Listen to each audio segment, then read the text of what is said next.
Good evening, my beloved friends. This evening, we welcome you to another show of Living the Resurrection, broadcasted live here in Brookville, New York. We are so happy you are with us. This evening will be more of a conversation with our younger generation. That's how we've marked this evening, because it's so important to engage this generation in the life of the church, but also in the world around us.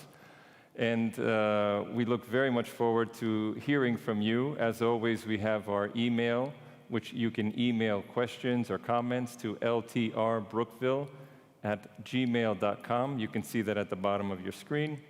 And this evening, we welcome two of our really wonderful young adults, very promising. Our first young adult is Irene Zachariadis and James Yerian. Welcome this evening to the both of you, and thank you for agreeing to be part of this evening's show. Before I go on to anything else, perhaps we can take a few moments to get to know the both of you. So maybe we'll start with Irene. Irene, I understand you're in high school. You just finished, rather, high school. Tell us a little bit about yourself. Did you grow up here in Brookville? Sure. What was your kind of beginnings in the church? Well, I started off in Flushing at St. Nicholas for about 4 or 5 years, and then when we moved out here, started coming to the Resurrection, and we've been here ever since. Beautiful. So you have begun somewhere else. You ended up here. What about with school? You finished high school now. Where did you go to high school, and where are you heading, maybe? I went to North Shore High School, and I'm going to the University of Delaware in the fall. Hopefully, we'll be going. Sure. And you have any area of interest that you think you'll be studying, or? Not yet. I'm going undecided. Good for you. But I'm sure along the way I'll find something. You remind me, because so much of my incoming class when I went to college as well, many of the students, they had no idea what they wanted to study. And in fact, those who did know what they wanted to study, was very interesting that within the first semester, they were kind of already shifting their gears and realizing that, okay, biology or whatever science was not their forte. So you're in the vast majority of percentage of young adults, so don't feel at all bad. Do you have any things that you like to do for hobbies, or anything of interest to you that you? Well, I've danced pretty much my whole life. Good for you. What kind of dance? I've done tap, jazz, lyrical, ballet, hip-hop. Good for you. That's wonderful. I also like to sing, and I do theater at school. So wonderful. I'm not sure if I'd want to incorporate that into my job, my future, or if I want it to just be a hobby, but definitely going to be something that I continue. Good for you. Yeah. Good for you. We hope and pray. I know I speak for the whole community here. We're so proud of our young adults, the talents that they have. In my short months here, I've met so many young people with so many talents, from athletes to musicians to now dancers and singers. And it's just so wonderful to see the young generation that's so vibrant and alive. And James, Mr. Yerian, tell us a little bit about yourself, where you were born, where you grew up, a little bit about your future endeavors. You're a junior in high school, correct? I'm going to be a senior this year. You're going to be a senior next year, okay. So I was born in England. England? Yeah. Okay. Raised in the city till I was 3, and attended St. Nick's in Flushing. And then when I turned 4, we moved out here, right across from the church. And up until I was 7, I came here, and then we moved to Japan. Japan? Yeah, and we attended a Russian Orthodox church, which was interesting. And then when I came back, I've been here ever since. So for the past 8 or 9 years, I've been here. Wow. So you've kind of globe-trotter kind of person, in England being born, then New York, Japan. Do you only visit the big cities in the world, or you seem to be very good? What do you see yourself, studying in the future? I mean, you're going into your senior year. It was a much different year, and we're going to get to that in just a moment. But what do you see yourself? You have any areas of interest that you I've would always like to been a pursue? big math guy, like my dad. Beautiful. I've loved numbers, so hopefully something in the business aspect. or the finance area. Nice. So yeah. And any talents or hobbies that you'd like to share with our viewers this evening? So I play basketball. I also sing. I'm in the choir at Chaminade. Yeah. Beautiful. And tell us about your family. I know that you have a very nice family, so... And So as I also, as Irene, as you as well, you have, I believe, 2 younger brothers that are quite Yes. lively. Yes. And James, you? So I have 3 younger brothers, and they are a piece of work. Beautiful. But they're awesome. I love them. Bravo. My dad's here. My mom's at home watching, hopefully. Good. So yeah. Yes, great we're family. hopeful. We're hopeful that she's watching along with all of our young adults. Like I said at the beginning of the show, this evening is just intended to be a conversation, so I want both of you to feel just totally comfortable and that we're just having a nice talk. And the reality is that in today's world, we are not the world we were 3 or 4 months ago. So many things have changed. We've had, of course, the pandemic, which I believe in many ways will change the world forever. And I mean, we had schools that were closed, we had restaurants that closed, we had theaters that closed, we had parks that closed, we even had families in one sense that closed. And all of these kind of changes happened rather quickly. And in the case, and for an example, Irene, maybe we can touch upon that a little later, we had graduations that were canceled, we had all of this kind of excitement that, for the reasons that we all know, kind of came to an end. And I'm wondering, your generation is different from my generation and different from your parents' generation. The world is not the same. Many people mark even September 11th as another shifting point in world history. World War II was another shifting and all this stuff. So I'm wondering if you could maybe, one of you, just give me a sense, and our viewers a sense of what your lives were like, let's say, your daily routine, so to speak, pre-COVID, if I can say it that way, and maybe the kind of things that have developed and happened in your lives post-COVID. And I'm not only commenting necessarily on the good, not on the bad only, but also maybe some of the positive things that have come out of that. And either one of you can take the lead on this question, so whatever you... Well, I definitely think that one thing that both of our generations have in common is that we realize that change is happening. Personally, I've actually been more active in getting up earlier, doing more things during quarantine, because I think a lot of people can agree with me in that people are starting to realize that change is happening. So for me personally, it's kind of been the same. I've been getting up, going to the gym a lot more, working out at home. So, yeah. You, James, will allow me to share with our viewers that you went through the I did. actual COVID, let's say flu or however you want to define it. How was that experience for you?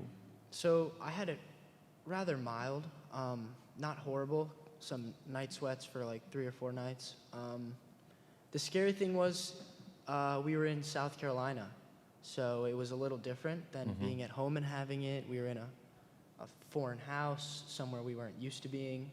So it was a little scary at some points, but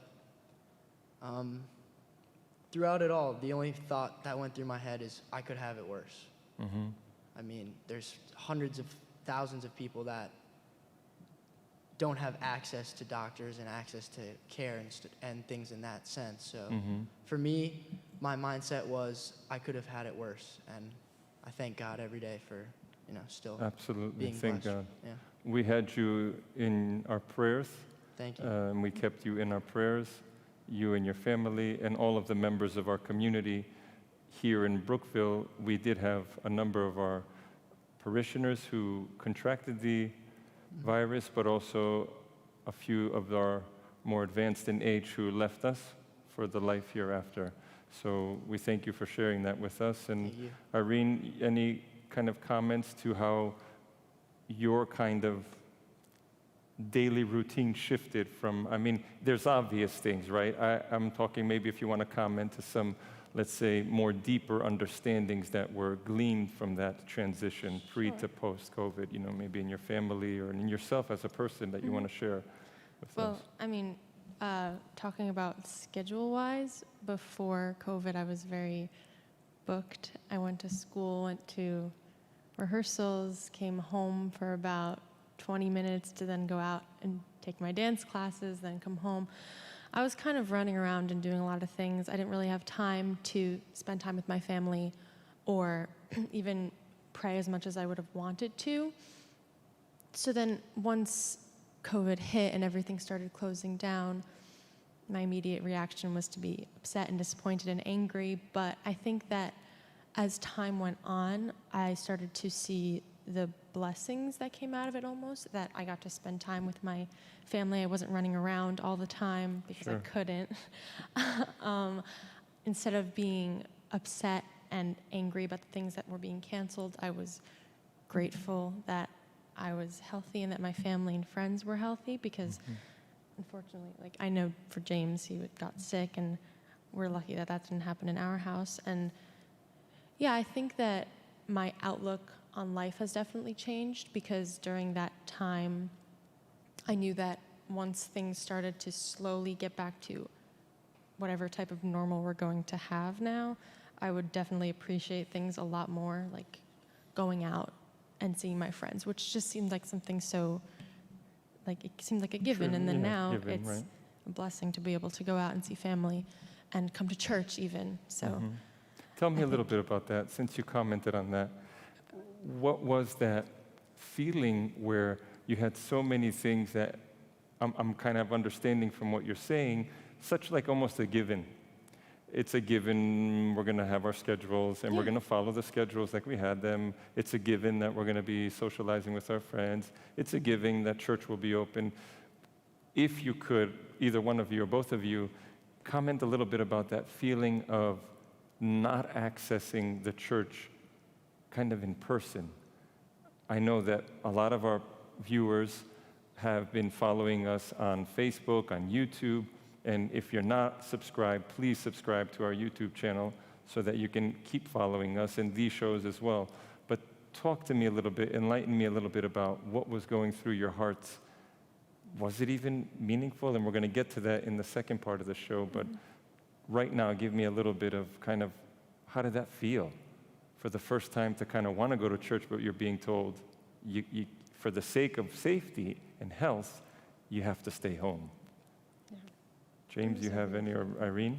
Well, so I've been in the church a lot, helping out with the live streams and stuff. So for me, it still felt really cool, and I was really excited when we knew we were going to open back up church for limited seats. And even being here during liturgies where no one's here, it's just a completely different thing.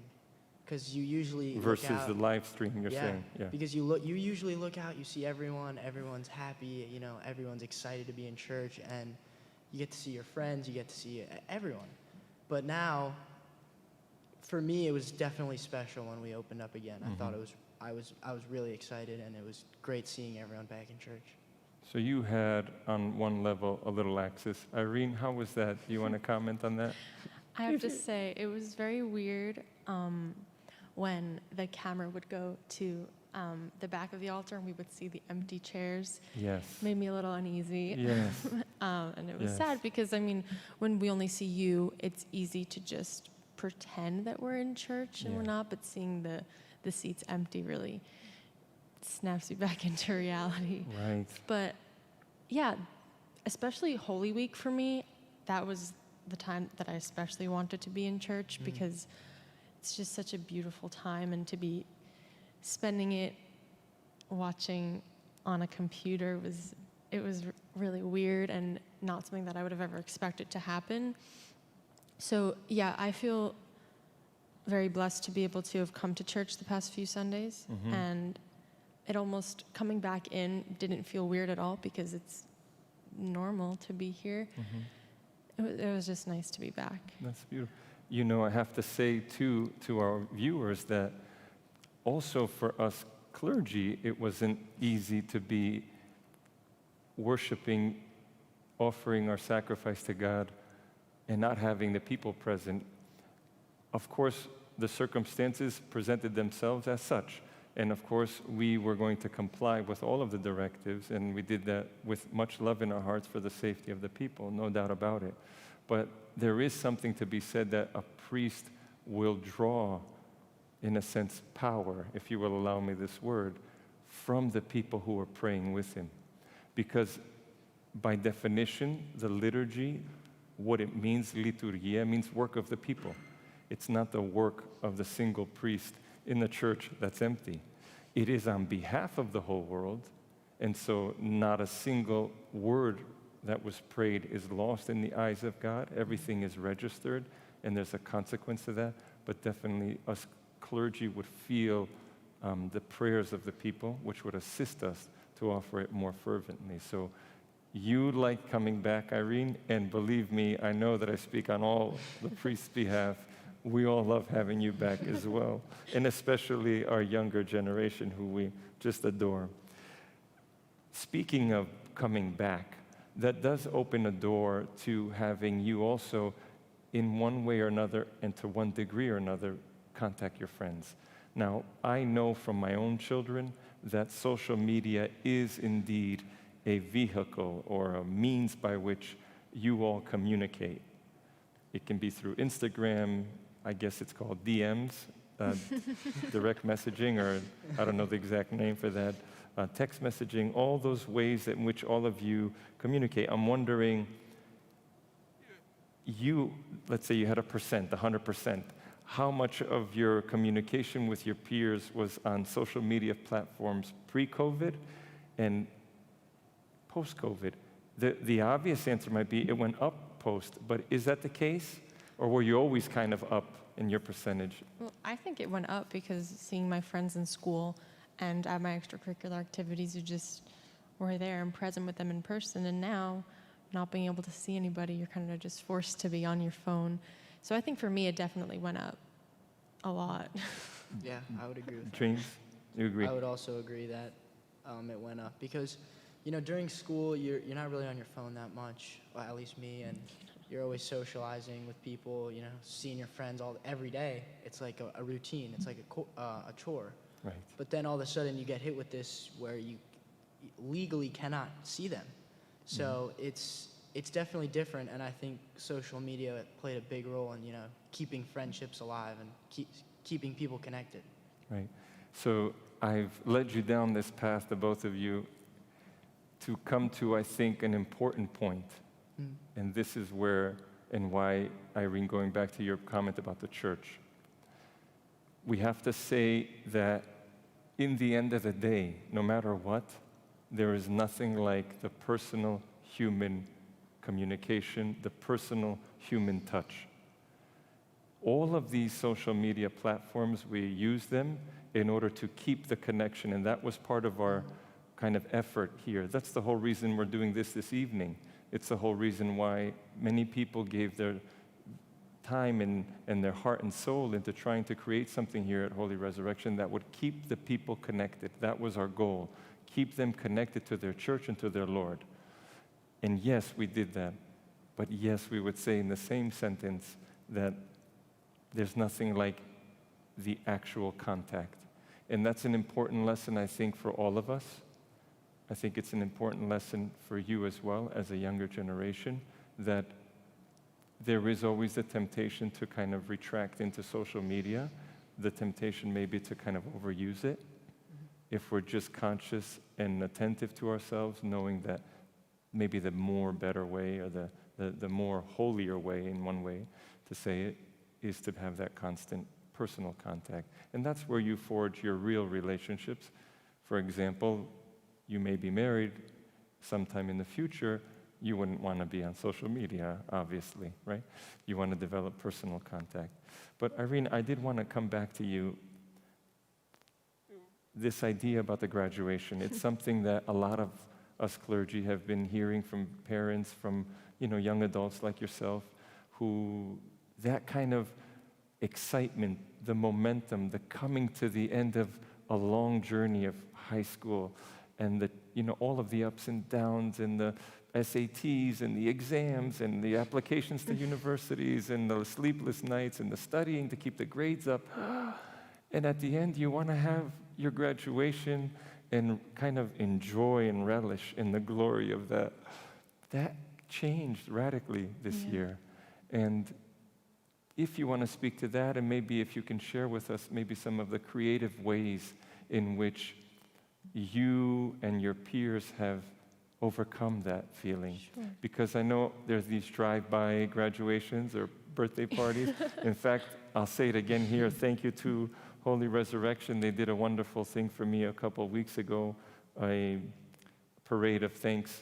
So talk to me a little bit about that, Irene. What are you feeling? What are you thinking? What are the creative things that were done? Well, we have a few ceremonies that we do at my school. So for a few of them, we had, what was it? It was Moving Up Day, and they had it broadcast live like this on YouTube. And they had musicians send in the singing of the national anthem and a lot of different performances. So that was pretty cool. So we got to do that. That would have been during school. But for our graduation, we're actually very lucky because the school is doing a distanced graduation on the football field. So we're actually able to go in with our parents and stay separate from everybody and walk on stage and get the diploma, even if it's going to be quick and short. At least it's something rather than nothing. Right. So yeah, I feel very lucky. I'm excited for that. Well, for those who know you and are watching this evening's broadcast, we hope that you also, all of you out there, show your love and appreciation for Irene and all of our graduates. Thank you. Irene has been very integral for our Goya here at Holy Resurrection. She is the president, or co-president, or co-president of our Goya, which is our young adult group here, and we're so proud of all of them and proud of you and all of our seniors who have dealt with this COVID and dealt with the changes, and you've been so able to persevere even in the challenges, and perhaps that's one of the greater lessons here, that in life things may not always add up, Irene, and sometimes things will not be the way we want them. Dare I say, most of the times things won't add up in life, but we find God's help and inner strength by God's grace, and we overcome these things.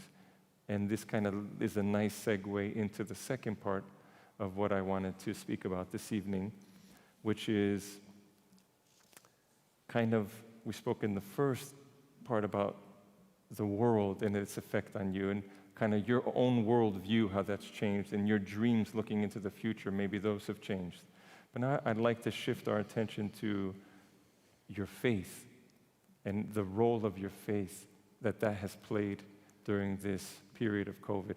Before we get to that, though, I would like to go to a commercial break. Now, this particular commercial is very special. Excuse me. We have an individual here in our community. His name is Chef Panayotis Karathanasis. He is a very distinguished young man. He is very gifted in the art of culinary arts and cooking, and he was kind enough to accept from me a simple ask. But this young man is a very talented one. I think all of you will enjoy his commercial, and we are so proud of you, Panayoti. I know you're watching. And please know that we pray that Saint Efrosinos, the cook, he's celebrated on September 11th, so you'll never forget his name day. He was a cook, and he became a saint. And we hope and pray for nothing less for you. So my beloved faithful, enjoy the commercial from our beloved Chef Panayoti. Yasas, everybody, this is Chef Panayoti. Today we got a special request from Father Bandalemona. Eneliko Cafe. You could have your Greek coffee in 3 different ways: sweet, medium, or plain. My parents like it medium. We will be using 2 teaspoons of sugar and 2 teaspoons of the Greek coffee mix.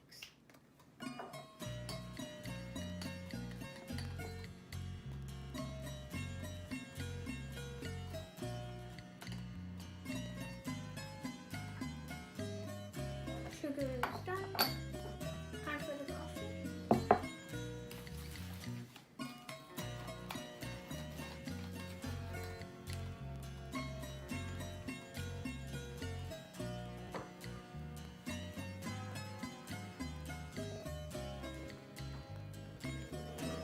Listen to the coffee. It's almost ready.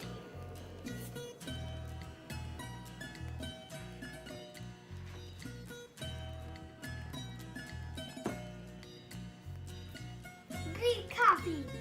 When Greek coffee is ready, time to put it in the cups.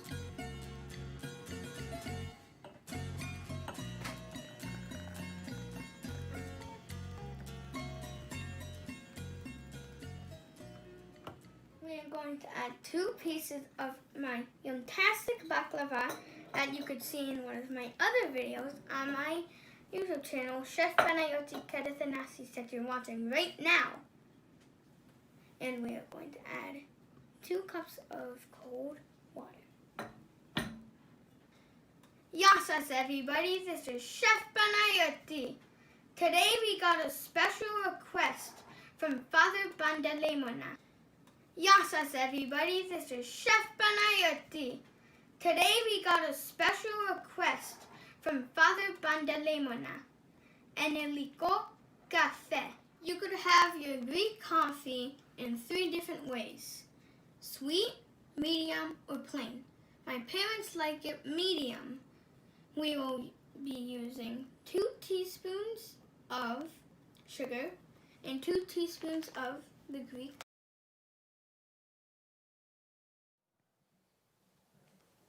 I think all of us would agree that our beloved Chef Panayotis is truly a remarkable young man. We thank him, and you should know, Panayoti, that I will follow your recipe for Greek coffee and make one tomorrow here at the office. Thank you so much again, and God bless you, little Panayoti. So going back to a little bit what we were talking about, I'd be curious to know if you feel, the both of you, that you've connected with your faith more during this time. Has your faith even played a role? Truthfully. Talk to me a little bit about that. Do you see God's hand in this world today? I'd be curious to hear. And feel free to ask me as well if you have any questions to that effect. I definitely think that I've been been closer to my faith during COVID for sure. I'm going to cut you off. What does that mean? What does that look like? What was it before? What was it? How is it different So, today, James? To me, before, church in some ways was like a chore. It just happened every Sunday. Come in, sit down, say hi, and get out. But I feel like I've grown a deeper appreciation for the church and what the church does and the power of the church. And I think that COVID and everything happening in our world today is God throwing a curveball and nature throwing a curveball at us, so that I feel like he's trying to get us to become closer to our faith. And I feel like a lot of people, including myself, have definitely come closer. I'm going to push you a little bit more, James, because I think it's important for our viewers to hear that from your generation. What is going closer to your faith? What does that look like? What does that mean? Is it that you pray more? Is it that you read about, I don't know, the saints' lives? Is it more that you have kind of a maturity, that you kind of grew up a little bit in what you understood God to be? What does that look like? I want people to hear that from you. Well, I would definitely think maturity is a big part of it, especially becoming more mature with my faith and in my faith. I think that as I continue to grow and become older and really learn more about what the church does and everything that it brings to the table, I think that That's been kind of your change. yeah, Kind of exactly. like a growth. That's what I was trying to get at. Yeah. I see that. I see that. Irene, do you want to add anything to that? Well, I just think that when things are going well in life, it's hard to remember to pray, because oftentimes people turn to God when something's going wrong. So I think that when all of this started happening, I personally can say that the things that I was praying for was basically just for everything to go back to normal. That's all I really cared about. But as time went on, I started to, like I said before, thank God instead of asking for things, because I started to notice the things that I had and the things that I was lucky to have. So I think that my faith has grown in that sense, in maybe incorporating God into my life even when I don't need something, because he's always there and he's always giving me the blessings that I have that I take for granted. So I think it's more important to recognize that more often. That's quite profound, because you're absolutely right. So often people will say, I love God, life is great, and then, as you put it, James, a curveball's thrown, or something in life doesn't add up, and all of a sudden people start backstepping. All of a sudden people start questioning, why would God do this to me? Why? I never killed anyone. I never did anything bad. So oftentimes people say that, I never killed anyone, Father. Okay, if as though killing were the only measure of someone's properness before God. That's not the way it works, right? But there's something to be said when things don't add up. And here again, we can look at the life of Christ. We can look at the life of Panagia. We can look at all the lives of the saints. Think about it. I've used this example here in Brookville once before. When you look at the life of Panagia, she's told that she will be the chosen person from the beginning of time to give flesh to the Son of God. Panagia. She conceives of Christ in her womb, and immediately she is chased away because she says to the angel Gabriel, how can I have a child? I've never known a man. And he says, that which is conceived in you is from the Holy Spirit. Joseph, the righteous one, takes her to protect her, because to be a woman and to have birth and not be married at that time was a big, big no-no. Then she gives birth to Christ. She didn't have the luxury palace hotel to give birth in. And she could have said to Christ, what about me, Lord? You've asked me to be your chosen one, and what kind of life are you giving me? This is the blessing of bringing your only begotten Son in the world, right? And then they're chased into Egypt. She can't even stay. She has to become a refugee with a little baby, right? So that's not very rosy. Look at the life of St. John the Baptist. He's the forerunner. He's the one who's going to announce Christ's coming into the world, and he loses his life, thrown in jail. A young lady dances, and he's beheaded, and that's the end. He could have said to God, me, Lord, your forerunner? Look at the lives of the saints. Exile, invasions, wars, persecuted because of their faith, all kinds of bad things. So, Irene, your comment really makes me think, because it makes me think of reaching that level of spiritual maturity. We're not just saying, our Father who art in heaven, hallowed be thy name, but there's a depth now. We've been pushed to grow up in a way where maybe we didn't think to grow up that fast. And the fact that you, as a young woman, was able to take a very challenging situation like that and flip it and say, I'm not going to pray to God to ask him to put things back the way they were so that somehow I can feel more sure of my life. But I'm going to ask God, I'm going to thank God that I'm alive. I'm going to thank God for the family I have. I'm going to thank God for the friends I have. And I'm going to thank God, period. I'm just grateful to be here. It's this kind of maturity, I think, that is really the beginning of your growth in Christ and in the church. And so often than not, we meet people all the time who, as you said, Irene, when things are going great, they love the church and God. As soon as something goes challenging in their lives, either it's a sudden death or a sickness, whatever the case may be, they start to crumble. And that's why we say from something very negative, God can produce something very positive. From something like a COVID, look at the outpouring of love of our first responders, our healthcare providers, in the heat of the battle, at the front lines, serving so many people who are sick, at the risk of their own lives and the risk of their families' lives, right? That's an incredible expression of love, selfless love. So I thank you for bringing that point. Very beautiful point. James, you were nodding. Do you want to add anything to that?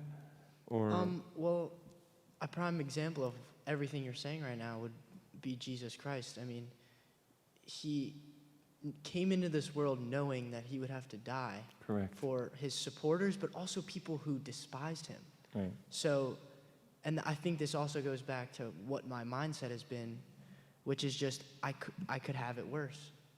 At Right. least, I mean, you take it Jesus Christ, for example, he was nailed on a cross and beaten to save everyone, including the people that were his enemies.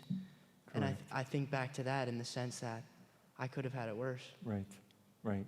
And that is a beautiful sign of your growth in Christ, the both of you. And that's the whole purpose of our lives. The ability, as we've said in church, in all things to give thanks to God. Not for all things. We've said that a lot of times. I'm not grateful that, God forbid, my best friend died in a car accident. But even in that tragic moment, we have the trust in God to say, Lord, you are always driving the car. Lord, you don't look at things the way I look at things. Lord, your will be done in heaven, on earth as it is in heaven. Why? Because in heaven it's always perfect. Here, as I've said, very rarely God's will is done. So even in this difficult moment, challenging moment of our lives, we are able to find the spiritual maturity to say, I trust in God. I know God is in charge. I know God will give me an answer, a way out, the strength I need to overcome. And do you think, the two of you, that at this time in the world that the church was relevant? I mean, you're talking a little bit about your personal inner struggles, your personal growths, the way you kind of see the world now and the shifts of, but did you feel that, it might be an easy question, but I'd like to hear what you have to say. How relevant was the church in giving you that kind of inner guidance, the growth there that you needed? Was it something that you came to more in your own struggles at home? Is church relevant in a general sense to the young population? One of our struggles as priests is to gather this young generation home. Of course, you're here on Sundays. Of course, I know both of you. I've seen you, even in the few months I'm here. But what do you think we need to do in order to connect that other group of young adults that may not find the church relevant? How can your experiences help them grow in that way? You have any kind of ideas, Irene, or you want to? It's a tough question. We'll throw it at James then. James, you answer that. Personally, What do you feel- think keeps them away? What do you think keeps your generation of young adults away? Or disinterested, or disconnected, or the church isn't relevant, Father. You know, it's great. God and Jesus are great, but you know what? We've got other things going on. But this time has shown us something different. What do you think, James? For me, so I go to an all boys Catholic school, and you can tell I feel that my generation views church as a chore. Every Sunday, I sit in church, I get bored, I stare at a wall for an hour, and then I'm done. Mm-hmm.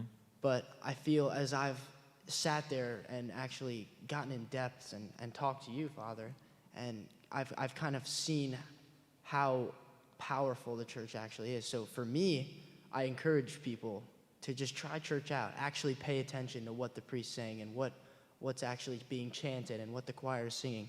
Because once I feel you look in depth in that, your whole perspective and mindset on what church is really about changes completely.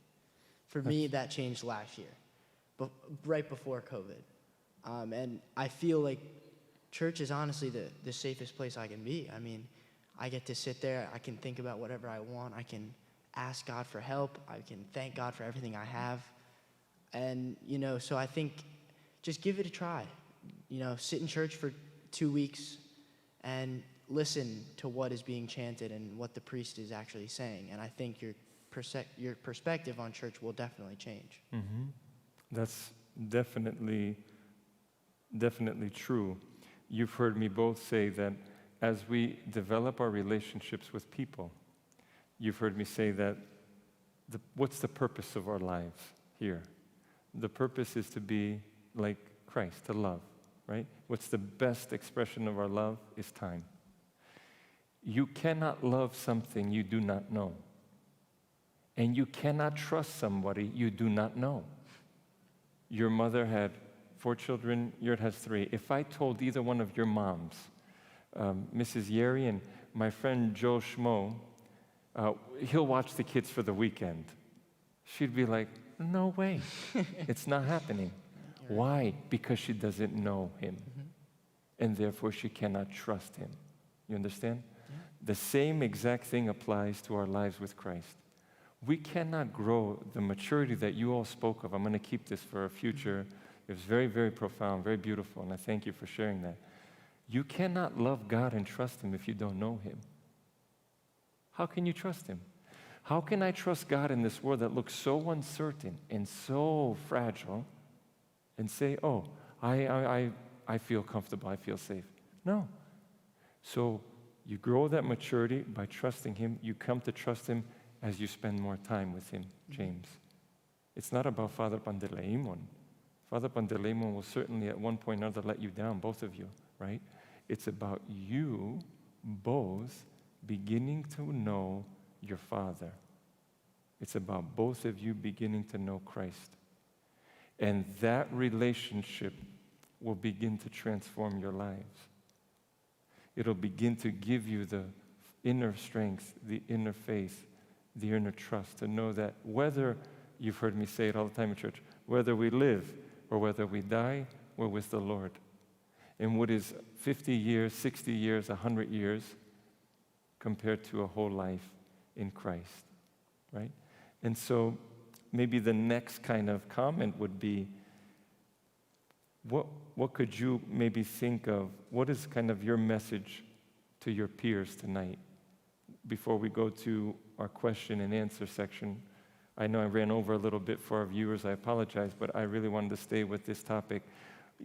In one sentence too, what would you, looking at the camera tonight, say to your peers? What's your message of hope? What is it that you want to communicate to them this evening? How can you help them have the church more part of their future? What would you say to them? Irene? To maybe add on to what James was saying, try to be present in the liturgy and involve yourself in the church, because if you never give something a try, you're never truly opening yourself up to it. So open the Divine Liturgy book and read along. Read along in English when it's in Greek if you don't understand, and just really try to be present and understand what's going on, because then you'll really feel Christ in your heart and you'll be able to welcome him in your life. Beautiful. Thank you, Irene. And James? For me, I would say, so last year when I started really looking deeper into my faith, I was sitting in church one day and I was just thinking about, if I'm going down the right path, if I'm making the best decisions for myself. And I think that really opened a doorway. So my message is, even if you don't feel like paying attention in church, come and sit down and think about if you're really truly connected to God and if you want that to grow. And if you really want that to grow, just pay attention in the liturgy. It's an hour and a half. It's not crazy long. And just ponder and think about what the priest is trying to say. Because in reality, what the priest is trying to say is what is God's message. So just think about it and, try and participate, like Irene said, for sure. I think the more you participate, I feel the more you will look deeper into your faith, and the more connected you will be with your faith. I think those were both fantastic answers. Both of you are talking about growing that relationship. The people we love, we spend time with. Mm-hmm. And when we spend time with the people we love, we feel their love as well. That's the nice chemistry that's bonded there. It goes to us who are married. When we love our wives selflessly and they love us, we want to live with them for eternity. They never tire us, they never bore us. And that's a beautiful message that you both said. I want our viewers to know that it is absolutely a fact for myself and for the people of this community that our young generation is not the future. We no longer speak in those terms, both at the parish council level and the leadership level of this community. We don't refer to you as, oh, this is for the future generations. We absolutely consider you integral, vital parts of the church today. And we want you to know that we look to you also for your feedback, and for all of our young adults following this evening. You are not some persons who come from outside to come inside. You are already inside. And me as your pastor want you to come to me, and I want you to tell me your concerns and your struggles, because by hearing your voices, I'm able then to also give back and try to accommodate your needs. And so we want you to know you are not the future, you are the present. We want you to know that your church loves you, no matter what. I say that because a lot of times there's a misconception that as young adults we may make mistakes or we may stumble into different things, okay? And that somehow that immediately separates us from God. I don't want you to think that. I want everyone watching to know that your church loves you. Your church wants you to be here. It's your church, and your church will always stand by you until the end. Do not let other things in life trip you up. Know that the doors here are opened, and we want you to come home.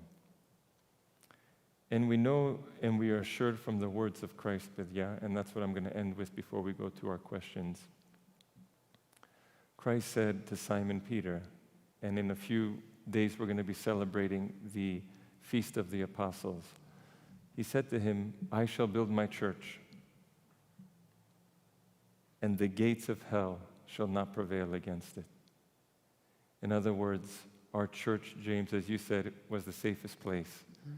Our church is not only the safest, but it's the most sure, the most powerful. Our faith on Jesus Christ.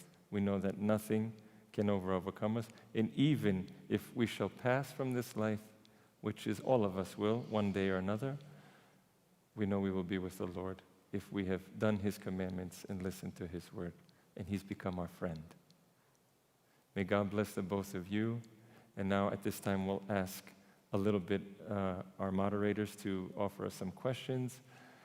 And our first question is, how much impact does it have on you that your parents attend church? That's a wonderful question. Do you feel you would attend so faithfully without them attending? I mean, is that something that impacts you? Talk about that. Completely. That's a huge impact. Yeah.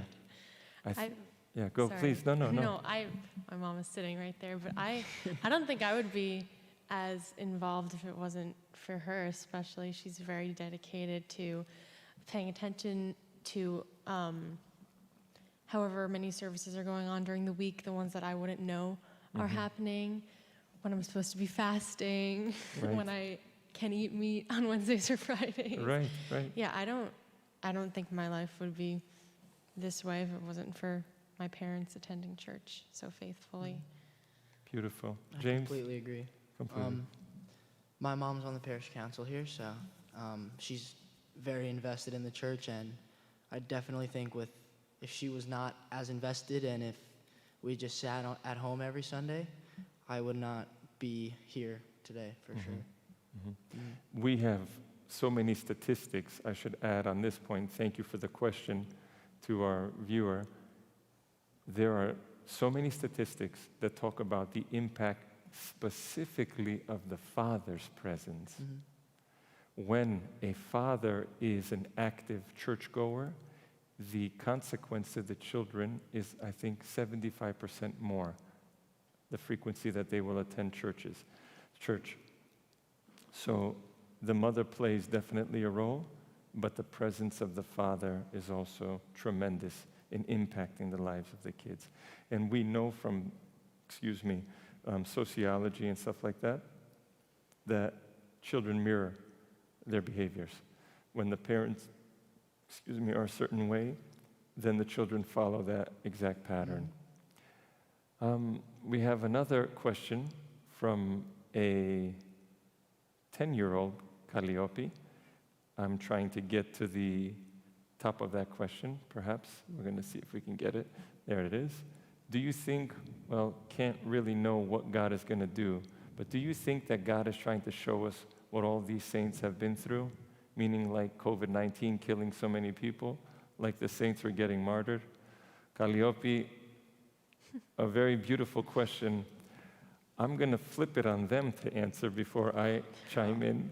So here we have a young girl, Calliope, 10 years old, asking that is COVID somehow, and the pain that it's caused to so many families and people, can we interpret that somehow as God allowing us to understand what the saints and the martyrs went through? What do you think? Well, Calliope, for a 10-year-old, that is a very great question, and Right. I thank you for asking. I want to meet you, Calliope, I wherever would you like to are. as well. I think we need to bring this girl on the show next time. Yes. Well, my view on this, again, is I think that it's nature and I think it's God throwing us a curveball. I think that our response to COVID and everything going on today is honestly what will define my generation specifically, and yours as well. I think that another statistic is that the majority of people in Irene and I's generation would rather change the world and make a difference in the world than make $1 million. And I think that speaks so well on what needs to happen in the world. I think this curveball and what's going on around us has really brought people together. And I feel that these events like this really define people. You got people risking their lives, like you said, the first responders, and everyone supporting them and donating and helping in any way they can. I think that this really brings people together. So I don't know if I would compare it to the saints being martyred. I think there is some comparison there for sure, but in reality, the biggest thing I've seen from this is people coming together and supporting one another, Right. for sure. And I think that this is God's way of showing us that we need to appreciate what we have, basically, and that nothing should be taken for granted. Well put, the both of you. There's the idea that we say our lives are hanging from a string. I've also said this before. Our lives are always hanging from a string. Our lives are always in the hands of God. And whether we consider COVID, in some ways, Calliope, you might be asking, did God send COVID into the world to kind of martyr some people? I don't know if I would say that. But what I could say is kind of reflecting what the young people here said, which is in every situation, no matter what it is, we can always use it for the benefit of our souls, for the benefit of us loving God more. If COVID caused us to be more conscious of God, that's a good thing. And we can use that to profit us, to benefit our hearts and how we love Jesus, right? If COVID was allowed in and somebody got sick, and now where maybe 1,000 people would not have prayed for this person, but now all of a sudden 1,000 people are praying, that's a good thing too, because it shows their love, God hears their prayers, and everything begins to be always being used by those who have their eyes on God, always is being used for a positive. And that's the role not only of the priest to pray, the priests have to keep praying for their faithful, but it also is this team. And so even the martyrs pray with us, and even the saints pray with us, and God can use all of the challenges in our lives to produce something really good. But we have to be focused on Him and have Him in our hearts. We have a wonderful question from a very good friend, Father Elias, who is asking a very good question. In fact, Father, I publicly say we would love to have you on the show in the very near future. He says, I wonder how Camp St. Paul influenced them. Now, for our viewers, I want you to know that Father Elias has given truly years of his life over a decade, if I'm not mistaken, for a camp that's located within the direct Archdiocesan district. It's called Camp St. Paul. My own 3 children have gone, and they absolutely love the camp. But there's always a most notable thing that happens at this camp. Our kids go one way, and they come out transformed. They come out on fire for Christ. And it's very unfortunate that this camp this year will not be in operation. And I know that for Father and his team, this is the worst news, and it kills him. And they definitely ask for your prayers and your support in every way. But I would like our young generation here, our young fellows, James and Irene, to comment on what Father asks, because it's important for your peers and the younger generation, like Alliopi, to know about the tremendous transformations that happen at camp. Whoever wants to go first. Yeah, Camp St. Paul has definitely changed my life for the better. It's brought me closer to God in a way that isn't really tangible nowadays, because we go there, we leave our phones at home, we're away from social media and from everything like that in the world, and we kind of just are forced to look at our relationships with Christ and how we can possibly make them better. And the constant conversations with different priests from all around the country pretty much, and the friendships that you make there with other Greek Orthodox kids are just friendships that I know will last a lifetime because they are based in our faith. And I just really don't know what my life would be like without camp. God bless you. And thank you, Father Elias. James, would you like to add? I completely agree with Irene. I think that it really does change you. I've been going to Camp St. Paul since I was in, I think, 4th or 5th grade. So, and every single year, until last year, I wanted to go this year, but unfortunately we can't. But every single year, including last year, no matter how old I was and no matter how young I was, it was always the highlight of my summer.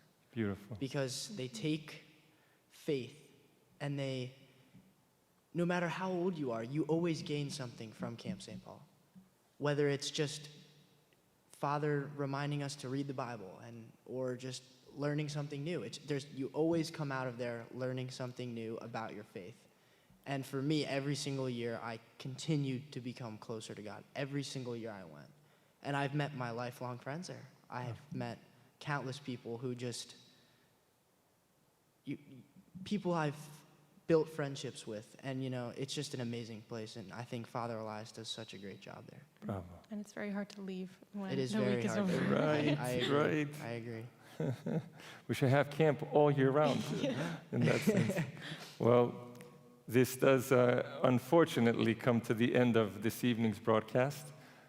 We thank all of our viewers. We encourage you to please subscribe to our YouTube channel, to our church listserv, so that you can always keep up to date and informed about all the things that we're doing here at Holy Resurrection. We thank you for tuning in.